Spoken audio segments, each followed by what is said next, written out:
Howdy folks, and welcome to the Snowy's Camping Show with Ben and Lauren. How are you, Benji? I'm good, thank you. Busy this week. This week, getting right into the swing of things, aren't we? We're up for Black Friday.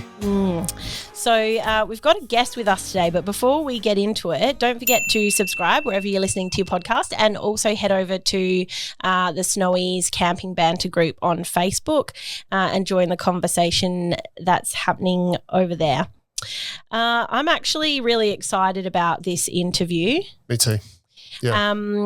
And you guys probably are also going to be excited because there's been some really awesome new things that we've had online and has been literally running out the door.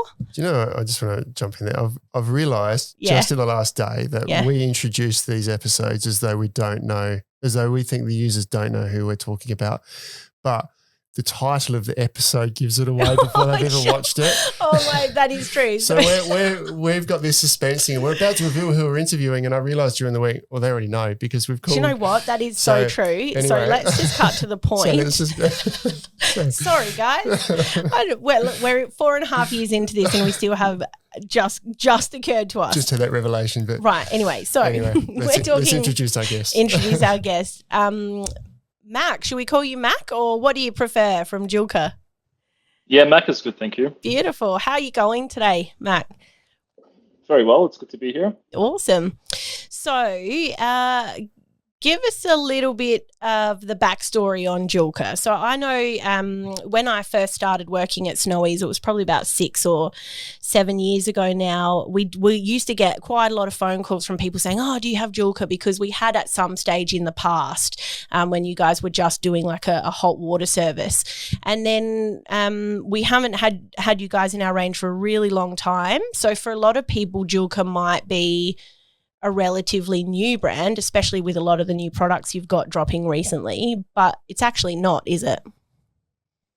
No, so we've been around since 2013. 11 years now, and we've been selling hot water systems since that time. So the Hottap V1 was our very, very first model, and that was it still is the hero product of the brand. We're an Australian company. We're based here in Coburg in Melbourne. And so we've been selling since 2013. And we're kind of a global company at this point as well. So we have 5 different regions. So we launched into New Zealand in about 2014 as well. That was our first foray into the international market. But we did used to sell wholesale. We used to do wholesale, and that was kind of growing pretty well in Australia up until around 2019 when COVID hit. And so at that point, we had launched our new model, the Hottap V2, which is the same one that probably most people are familiar with these days. And, you know, when we launched into the US and COVID hit, it was obviously a pretty tough time. It was just a bit of a schmozzle operationally.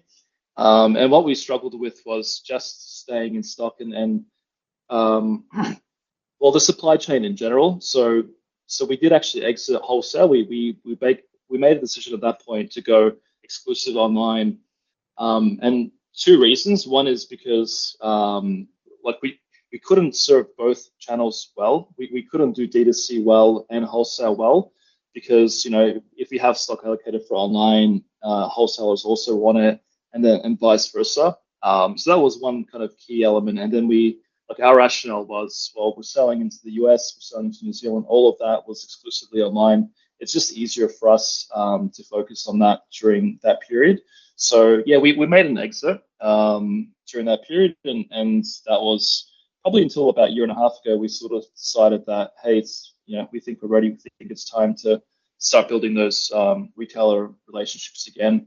So I guess people are getting more familiar with seeing us in stores, and that's kind of a core strategic shift that we've taken. We want to focus on that. We've got a guy dedicated. My brother actually is running the sales team now, and we want to make that a pretty big part of our business. That's kind of high level, I guess. Product wise, again, we've always been a shower company. We have grander aspirations, so we can talk about that later, I suppose. But in more recent history, we have a whole bunch of accessories for the shower experience. So we're trying to solve the outdoor bathroom experience for someone who doesn't have a caravan or an RV or something like that.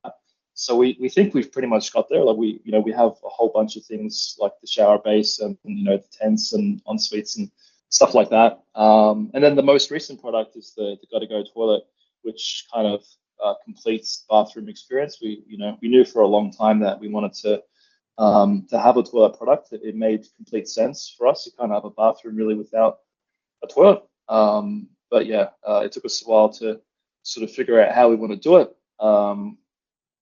But yeah, the GottaGo is out now. So including with you guys are selling it now. Obviously, it's still mostly on pre-sale, so we haven't quite caught up with all the pre-sales that we've been going through. But we should be in stock hopefully pretty soon. And yeah, and it's, I guess, onwards and upwards from here.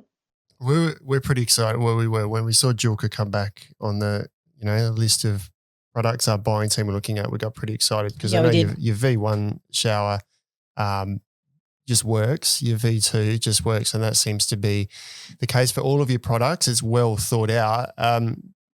If you're looking at your website, you use a quote on there that says "home comforts for outdoor use," which is very true. So not only do they work, but at the base of that, they're designed well.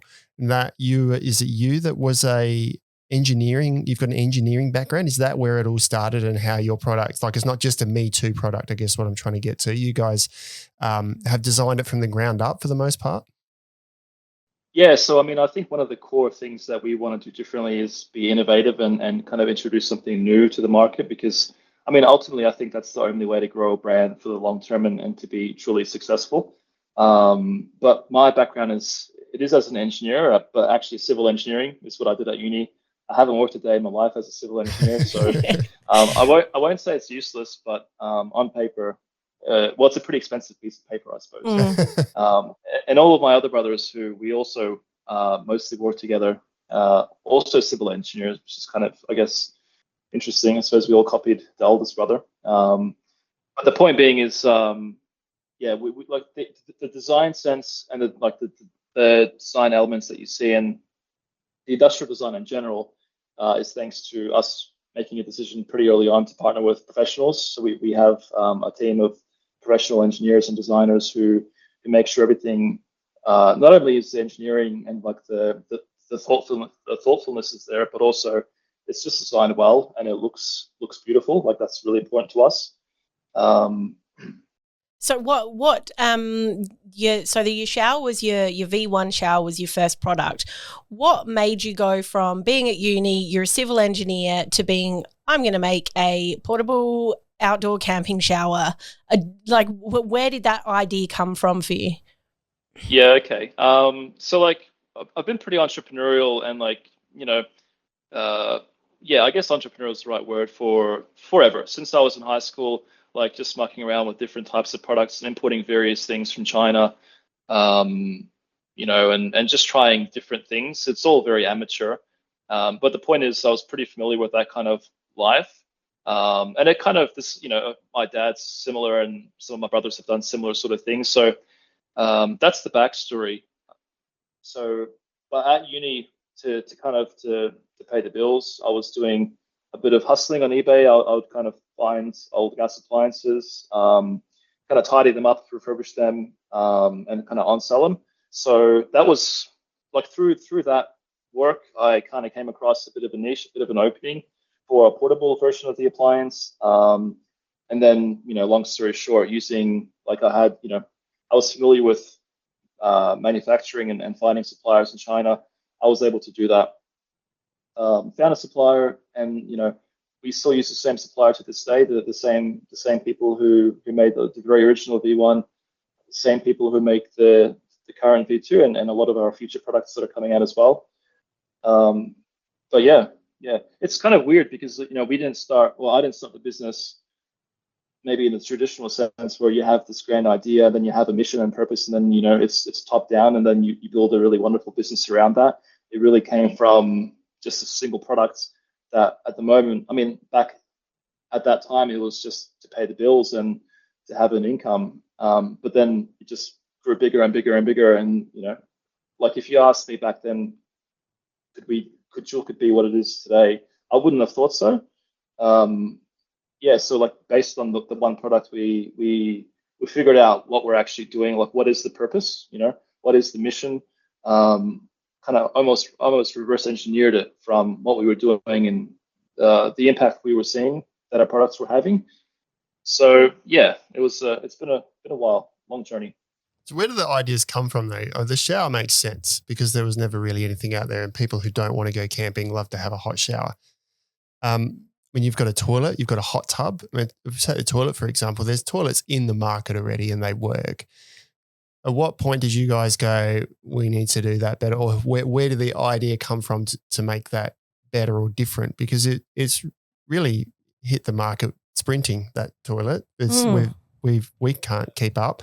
And it's just to give you some context, Mac, we had a shipment arrive that we loaded up online on Tuesday afternoon. We had 20 units, and by Wednesday morning we only had 7 left. Yeah. So and I reckon in between when we sold out of our first batch, we would probably get 10 plus calls a week.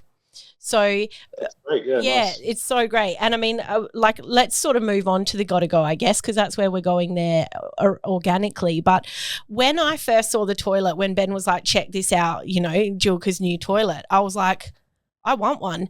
And I've never wanted a portable toilet before in my life, right? And it's like I can't even really put my finger on why I want it. I'm the same. But I just want it. It's cool.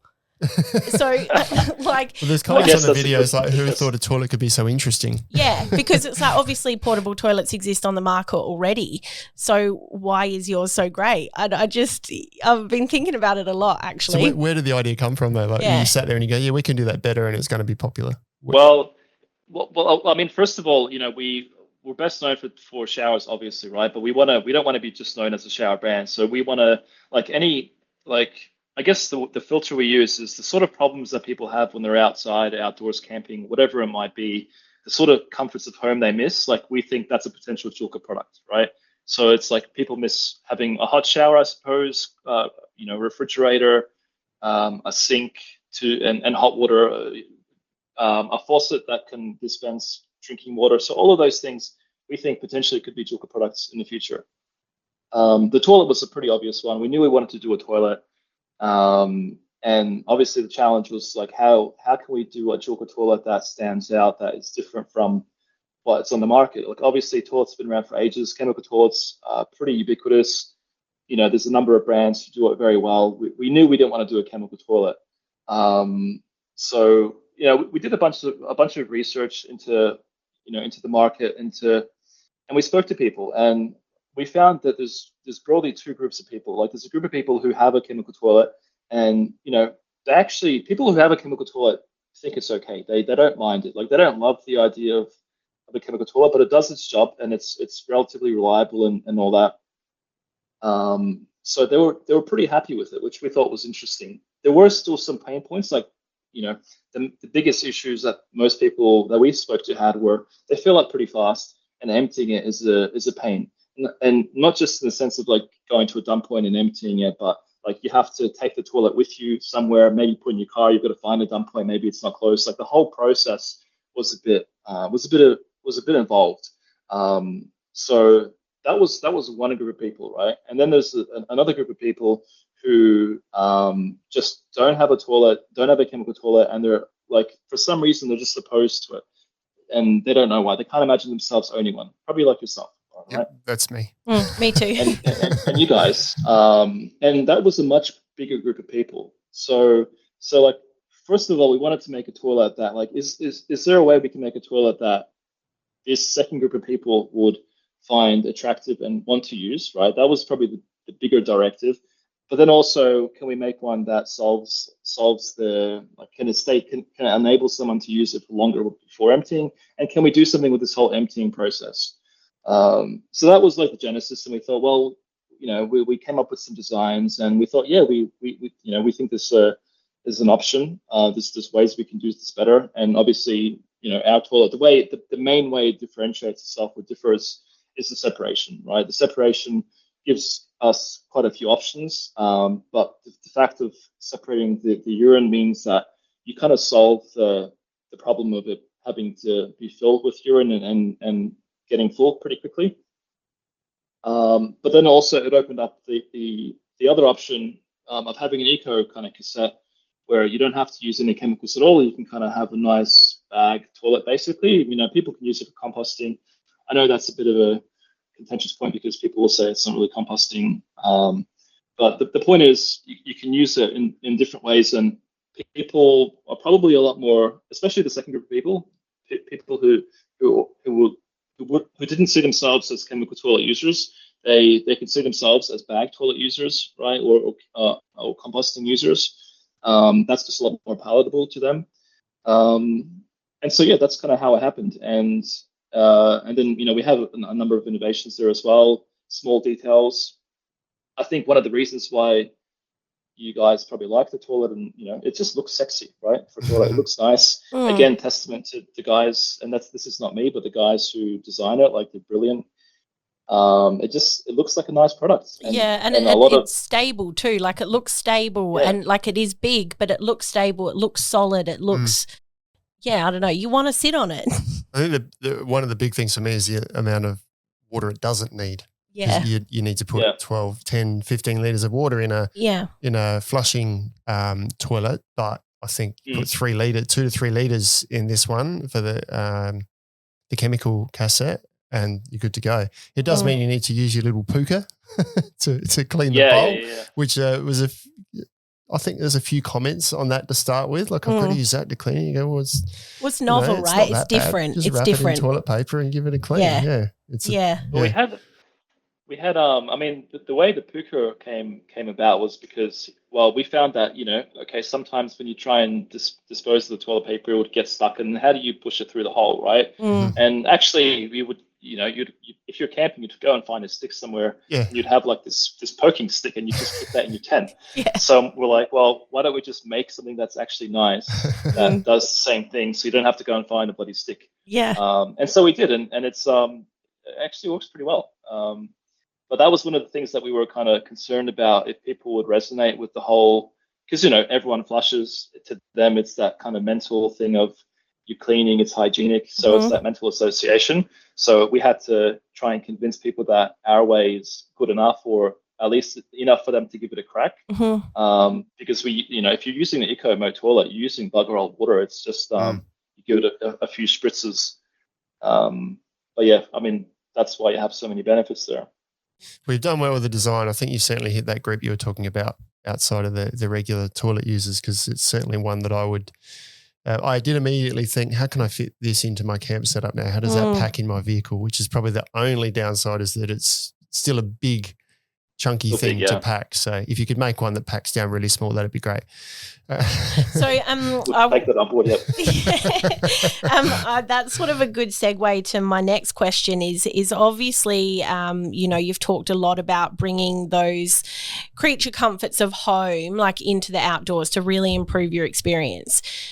But the more creature comforts you have, I guess, the more gear you have, and therefore the more pack space it takes up. Is there any sort of consideration when you're designing stuff about how your gear fits in with a whole camp kit in general, and how practical it is to add it in when you're thinking also tents and chairs and all of that stuff as well? Yeah, I mean, I guess there's a number of ways to answer that question. Like, one way is that we're always trying to think of ways where our gear can be kind of part of your setup, and so we're always thinking of accessories where you can mount something, or you can give something a home, so you don't have to do the whole. I mean, it's still taking up room in your setup, but it's saving you from having to build it and whatever at your campsite. So, like with the Hottap V2, we've got the mounting bracket with the cover, right? So you can have that installed somewhere outside. The toilet is coming out with a base plate, for example, where you can have it in an RV or a van, and it's not going to be moving around. Mounted tents also, live on your roof rack. So that's kind of one way of looking at it. But then also, I mean, we heavily consider the packability and how it packs and stows when we design things. Like a good example is the Hottap V2. The Nomad kit, we wanted, obviously it's not just a shower, but it's a whole kitchen bathroom solution. And we're quite proud of the fact that the storage case is the sink and it all packs into the one thing nicely. It's still quite big, but we think for the benefit that you get, it's quite a clever design. So yeah, we're always trying to think of things like that, as well as if there's popular bits of gear that we know people use with our product, or is kind of like in a similar category, we would try and incorporate the size or the weight or whatever into our designs. But yeah, look, as a camping and outdoors brand, we have to be very considerate and critical of the size, the volume, and the weight. Yeah. One of the things that I really like, and when I first saw it, I was like, straight away, I've got to get one of those, is your shower floor. So like a lot of my life with camping, we've heated our hot water in a fire and put it in a bag and hung it up on a tree, and then you're just left with this sort of muddy mess. Or, sometimes I remember we'd cart a pallet with us so on the roof racks or something if we were staying for a really long time. And I don't have a gas shower. We just sort of use a hot water in a bucket, very compact 12-volt one. But I bought your Joolca floor because even though I don't necessarily have the Joolca shower and all the other stuff, the floor in and of itself, just as a standalone product, is so beneficial to that camp setup and that shower experience, like regardless of what your hardware is. So, that's something that I make space for in my camp kit because of the benefits that it gives you. For those listening, this is a fold-out bamboo slat floor that goes in the base of your tent and catches water. It's like a false floor and it catches the water and you can recycle it. Yeah. Yeah, it's cool. Yeah, love it. What about I've got to ask about the hot tub. Was that, when you talk about addressing pain points, I mean, was that really a pain point, or is that just that'd be cool? Let's make an outdoor hot tub. That was mostly just because it's bloody cool. And we saw other people, we saw a few people in the States having like fire coil tubs and like baths in nature, like with the snow in the background and stuff. And we just thought, man, that's awesome. So like, I guess one of the main motivations is one, like it's a good lead magnet, right? You can get awesome content. So even if we don't sell a huge bunch, and we don't, it's not a big mover. But it's the people who do have it and send through photos. It's just amazing. Like we had a guy in Canada who owns a helicopter or a helicopter touring business or something like that. And he sent through videos of like him and his partner, like in the middle of nowhere, and you can like the snow-capped Canadian Rockies, or whatever they're called. Yeah. And they actually had 2 hot tubs, and there's a helicopter in the background.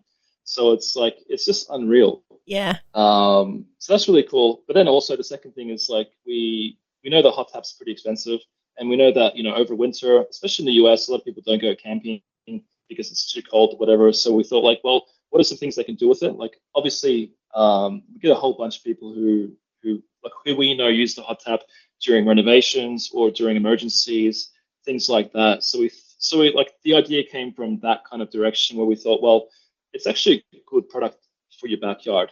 Date night in the middle of winter or summer, or the kids to have a bit of a play. So I guess there's a number of different motivations for that product. But yeah, it's probably for like an overlanding style setup, pretty impractical.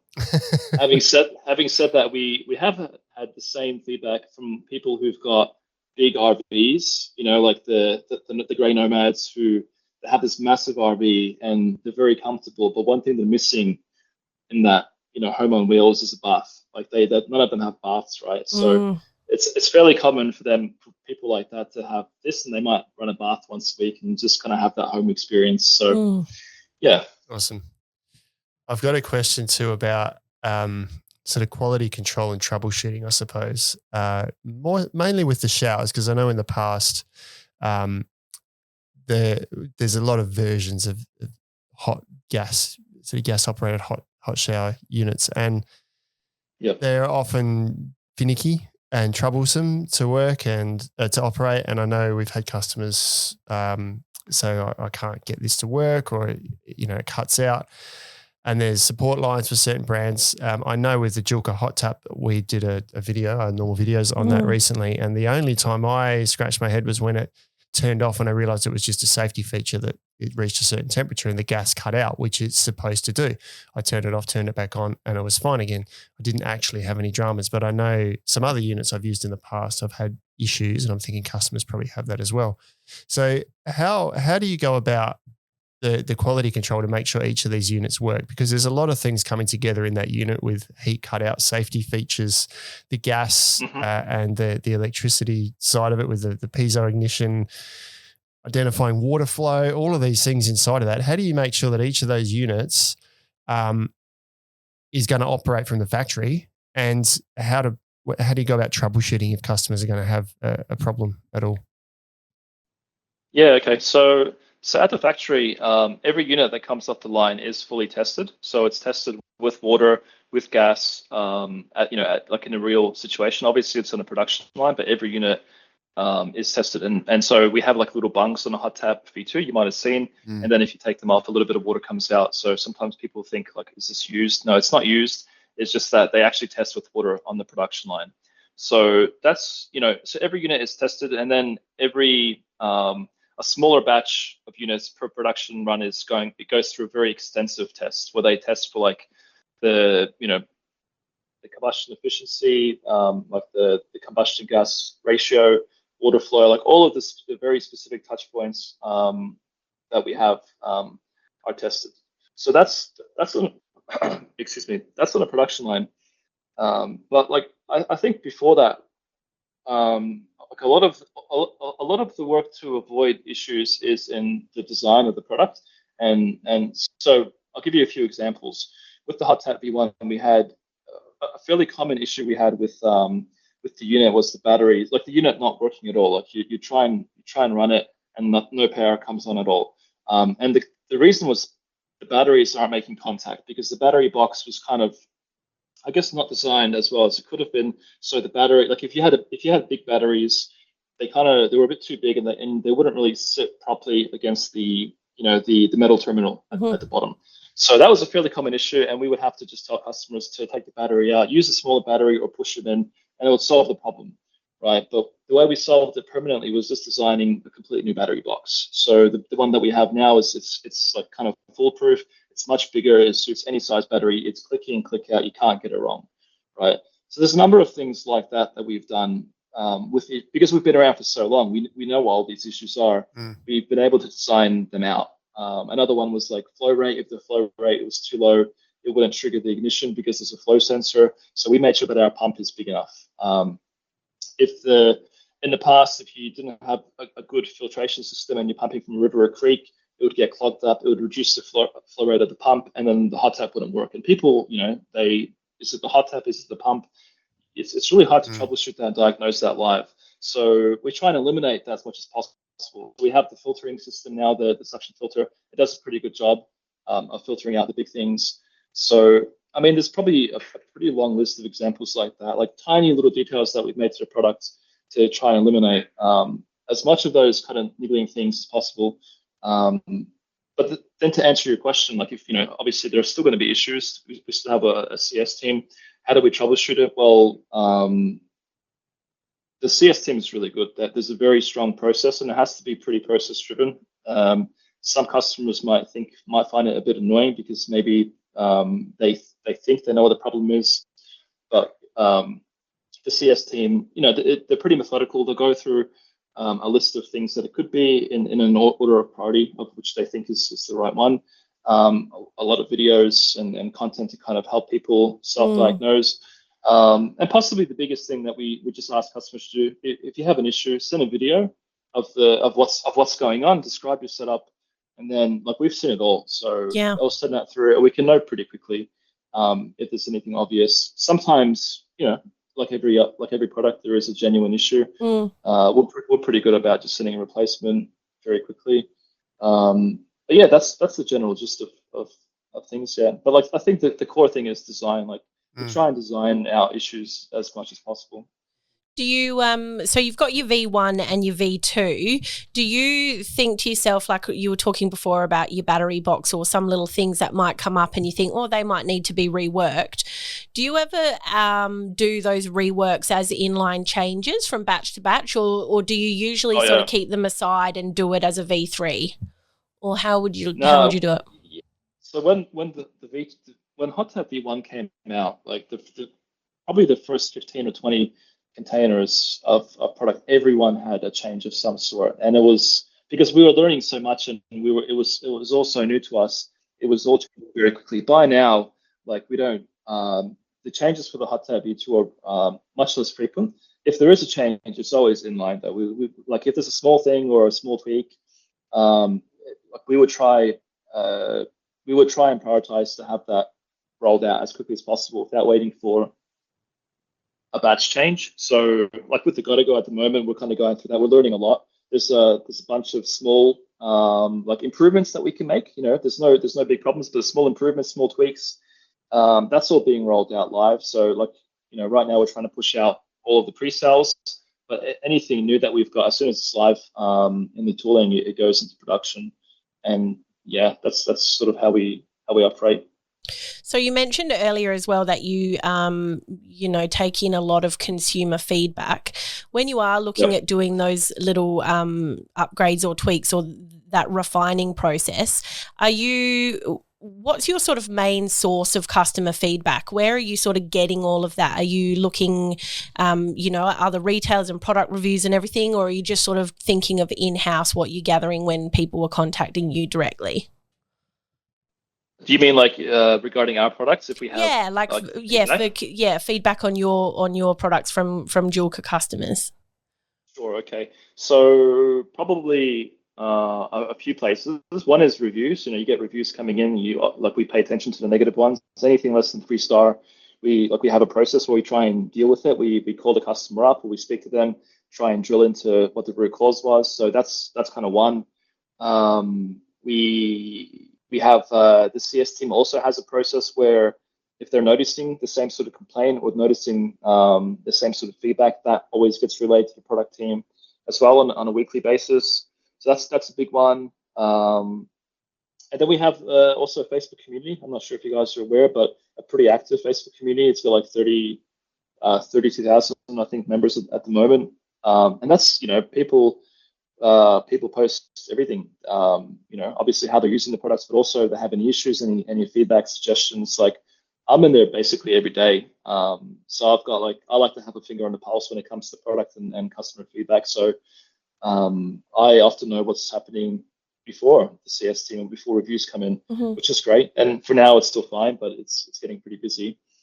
So yeah, it's mostly those. And then we do ad hoc surveys as well. Like if you launch a new product, for example, the GottaGo is a new product. We've got some customers now who probably have had it for 2 or 3 months and maybe used it for that period of time. So we think it's the right time to email them. We actually sent a survey out this week to them, like getting usage feedback, right? Like things they like, they don't like, what can we do better? So that'll feed into the product team as well. So yeah, it's a number of different places. Cool. I like that. I like hearing from people who are actively involved in community groups and things like that as well. Best place for feedback, I reckon. Yeah. What about what's on the horizon? I know you've alluded to a few things on your website, and we noticed a few new products, but you're not giving much away on the website on just what that is. If you're part of the Facebook community, you'd have more insight. Okay. Whoops. I do suggest that. But no, so for next year, we've got a few exciting things that we're working on. Obviously, the GottaGo is fresh. New things on the horizon. We've got a few water storage and water filtration products coming out. Specifically, we think we have an interesting, let's just say, a take on water dispensing and water carry for the outdoors person. Okay. So that's hopefully going to be out before halfway through next year. We also have a new hot water system that's coming out. We're doing like pilot run testing at the moment, so it's pretty far along, but it's very different to the Hottap V2. It's going more after the kind of, say, a smaller crowd or smaller group, so people who camp in smaller group sizes who have less water. So it's more water conservative and probably easier to set up. It's less bitsy. So will that run parallel with the Hottap or as a separate offering? Yeah. Yeah, it's going to be a second product range or product in the hot shower. Like, we think it makes sense. If we think the Hottap is great for someone who's got either larger groups or staying in one place for a decent amount of time, because you're probably not going to set up for overnight, and ideally you've got access to a lot of water, right? So this product is kind of the opposite of that, and so we think it'll hopefully work quite well because it's kind of tackling the other end of the market. So that's pretty exciting as well. And then, like, further along the horizon, probably quite far away because these things take a very, very long time to develop. Like I said, we want to be known as not just a shower company. So we've got, we're actively right now thinking about, well, what are the categories that make sense? And there's a bunch of them that we think make sense for us as like the next steps. And we're looking at ways of how we can do it the Joolca way. And, do people like the Joolca way? We don't know that. So we're speaking to people about our ideas and our hypotheses, and hopefully if they resonate, we carry on with the product development. If they don't, back to the drawing board. But yeah. I just had a thought. Where does Joolca come from? I just wrote that as down. The name. I was interested in that because I noticed on your About Us page it says our last name is not Joolca. Does it say that? I didn't even know. Interesting. It's not Joolca. So Joolca is a combination of two words, joule and control. And a joule, and this is, I guess, where my engineering degree comes in. A joule is a unit of measuring energy. So it's kind of like watts for power. So combining joule and control into a word. The most important thing being is that the domain name was available back then. And so, that's... You're right. That is very engineering. I have a brother who's an engineer, and that sounds exactly like what he would come up with. Yeah. I was very proud of myself when I came up with that. Yeah, it's cool. Very cool. It makes perfect sense. It does. The other question that I have is I've seen other brands, not a lot of them, but brands like Helinox, for example. I noticed they're doing a home range where they're essentially taking the core of what they have as their product offering as compact, lightweight, durable furniture, but they're putting a bit more of a twist on it so it could be used in a home, say you're starting out at home or you've got a unit or somewhere. Do you see your products potentially being a dual purpose product for both outdoors and home? Well, with the Hottap, we know that people use it at home, like we mentioned before, renovations, emergency use, backyard, stuff like that. We still think it's fairly niche. We have thought about, like, should we expand the brand and kind of make something of that? Can we do something there and have like a backyard range?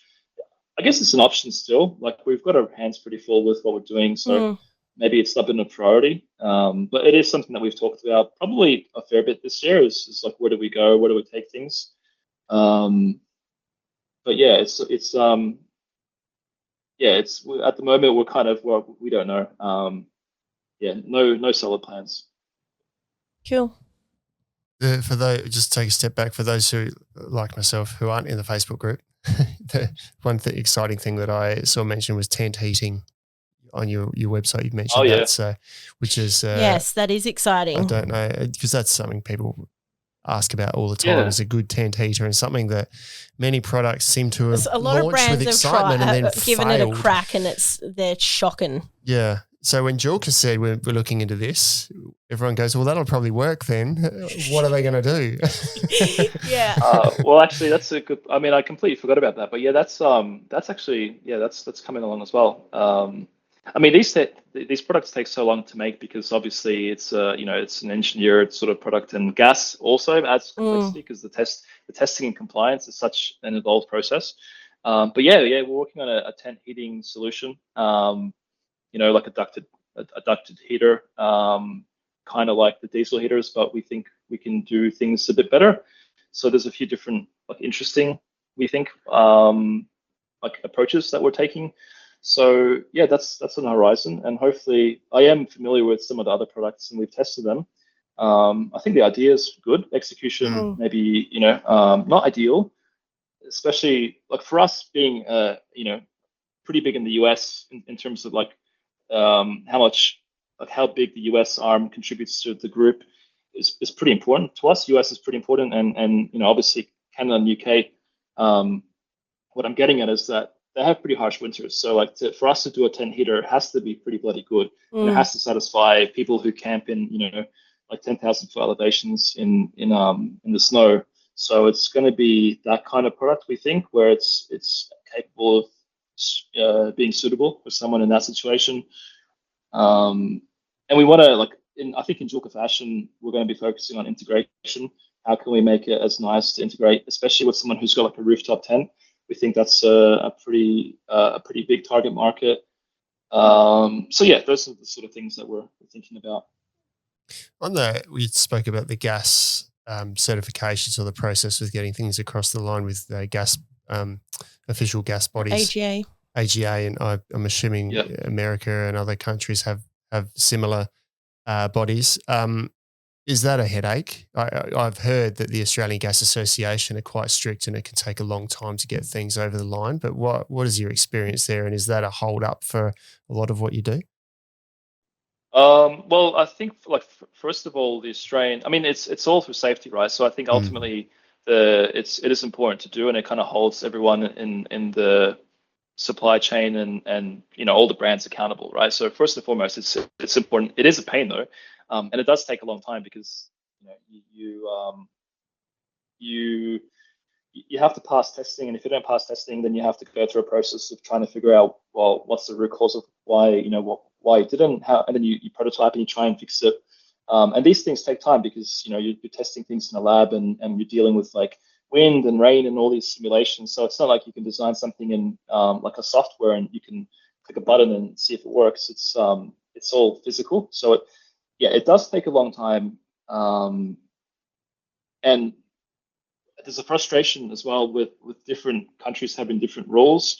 So if you design a product and you ideally want to have the same product across all the regions, but in Australia, for example, they have a different rule for the maximum amount of gas that you can have coming into a portable appliance, and that's different to other regions. So our Hottap V2 is it's rated 30 megajoules in Australia, whereas actually the actual unit and the combustion chamber can take more. It can take 38 megajoules, which is what we've got it set to in Europe and in America. So it's not a huge deal, but it just means that I guess the customer here is getting less heat than the unit can provide, which is a bit of a shame because in winter you can probably make use of that extra heat. But it also adds complexity with SKUs, and we have to have, it just guarantees that we have to have different stock.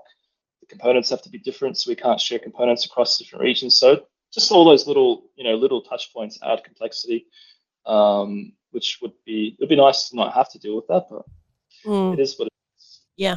I think it's a frustration for a lot of customers too when they go to buy something. They can get it from overseas, but they can't buy it in Australia because it hasn't passed the AGA certification, but they can import it straight in some instances, which I don't know what the legalities are around that, but it's interesting to hear it from a manufacturer that that's the hold up in order for your products to be, I guess, legally saleable within Australia. I think another thing to add is if you have, and I'm not saying we have this is the situation with us, but if you have innovative products, you can have more frustration because the standards are not necessarily written to be open and kind of interpreted in a way that is helpful or can work with innovation. So sometimes they're just written in a very strict way and you have to comply, and it's either it's A or B. And if you have something that doesn't really fit into somewhere, you kind of in this gray area, and then you're talking to AGA and trying to figure out how you can get things passed. And I think there's been a few products, I can't think of any off the top of my head, but a few American products that have struggled to come to Australia where they tried to get approval, but they just couldn't figure out a way. I can think of one like Jetboil Flash, for example, the flash stoves. Like what we sell here is the 2019 release, and they did a 2020 release. We've never got it, and just got word the other day that they've finally approved the new an upgraded model for the Jetboil Flash, so that we're 2024.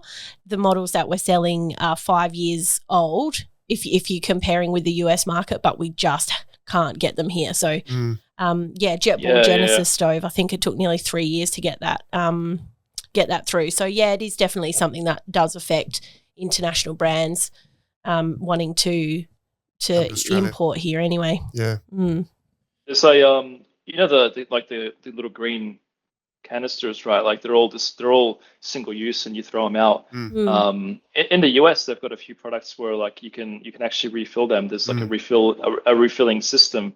And look, I haven't looked into if it's safe or what. Like they're all approved and stuff. So, but I don't know the specifics. But like I think that's a great idea. But I think that would have so much trouble passing in Australia. But the benefit is pretty immense, right?